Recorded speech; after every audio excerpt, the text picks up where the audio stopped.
As most of you know, Sharon and I just got back from a vacation in the Bahamas, where it was cooler. The highlight of the vacation for me, of course, was spending quiet time with my wife. But that aside, that I also got to scuba dive every day. Finishing up our trip with 26 dives and a new certification for wreck diving. Sea life was abundant. The wrecks were interesting. One was a boat used in a James Bond movie, Never Say Never Again. And the visibility for most dives was excellent. I remember my first dive years ago as if it was yesterday. I'd spent time reading about diving. I did the trial runs in the resort pool. And when the instructor thought I was ready, he told me it was time to take a giant stride, a jump into the ocean.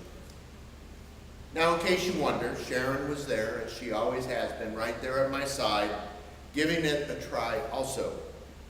It was a small resort, so we each had our own instructors.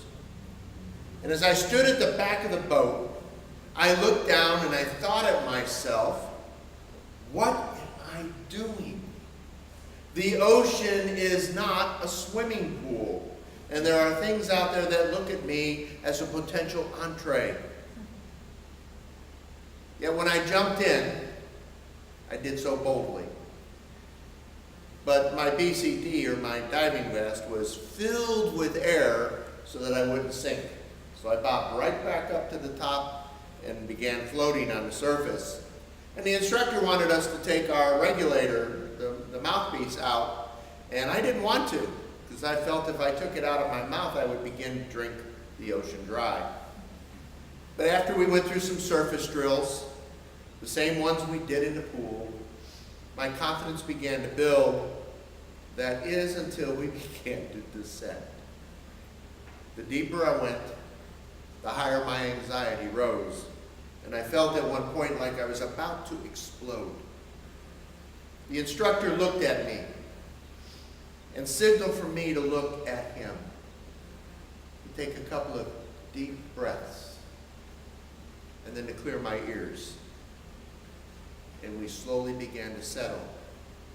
And the next thing I knew, I'm on the bottom of the ocean, 25, 30 feet below the surface. And as I looked around, I saw Sharon down there with her instructor. And they gave us a few moments to get comfortable, if you will, on the seabed. And then they said it was time for more drills. And two of them were taking that regulator that I didn't want to take out of my mouth. They wanted us to take those regulators out of our mouths intentionally and pretend we lost them and let them go. And then using a big arm sweep, we catch them and bring them back in, clear them, and they once again supplied us with air. The other drill was taking our masks off and then getting immediately fill, obviously, and then learning how to clear our masks. After these drills were over, I looked over at Sharon. She gave me the signal and said, bye-bye. And her and her instructor returned to the boat, while I stayed down sightseeing, and the rest, they say, is history. That is until this trip. It was my first day of diving on our trip. I was number 5 or 6 to jump into the water. When the first person in yelled, "We got sharks!" Now, I've come across sharks over the years. You know, you find the odd one here or there around a wreck. Never bothered me too much.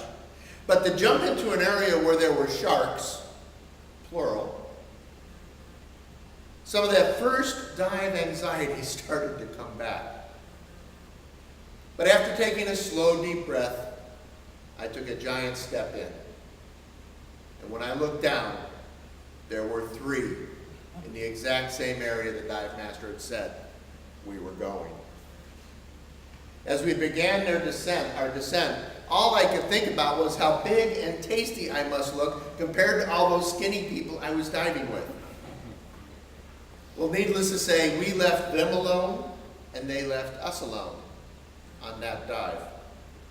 Still, as I sat poolside Wednesday thinking about today's gospel reading, I cannot help but think that the disciples had to feel much the same way. They were being asked to accept and do things that most people will say would border on the crazy. Take, for instance, the idea of leaving weeds in the midst of a good crop. We all know that weeds suck the nutrients out of the soil, making that crop less fruitful than it could be. Who here hasn't pulled out weeds out of a flower garden or their vegetable garden? But the point Jesus is making is that the weed we see is only part of the problem. The greater problem is that which we do not see. And in this case, the weed's roots intertwine with the roots of the good plant. That's why he says we cannot remove all of that weed without damaging the good crop.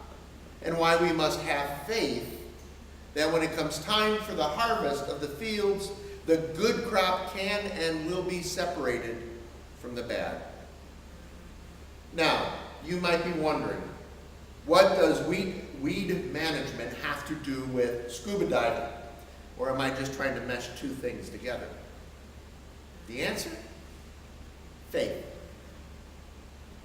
It is only through faith that we find ourselves able to step out into the unknown, or able to embrace something that seemingly is absurd.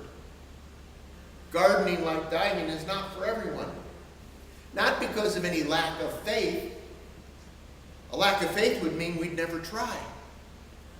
But because when one does not find joy in what one is doing, it is hard to do it well. Here's something to think about. How do we know if we will find joy in something until we try it? I would never have known that I love diving had I not taken that first step.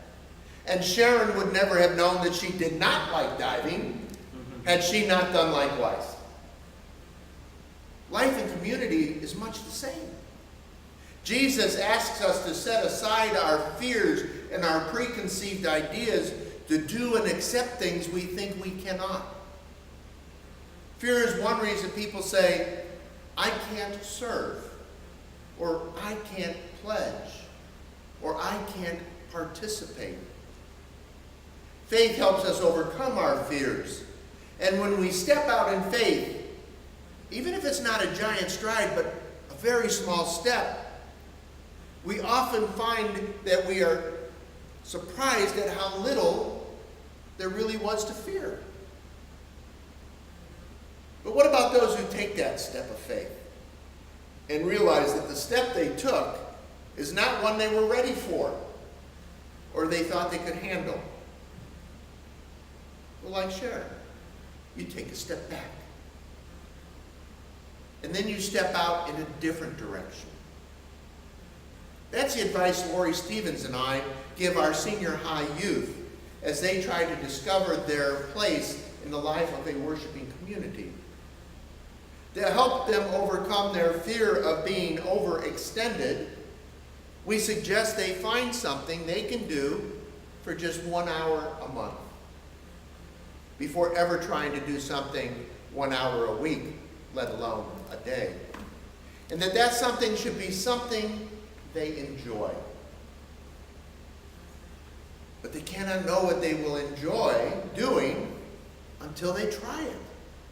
Not on their own, but like with the dive master, with a mentor at your side.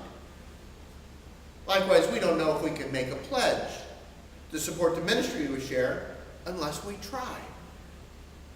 One doesn't have to take a giant leap to do so. People think if I can't give a lot, then I'm either looked down upon or I'm somehow a failure. And that's not true.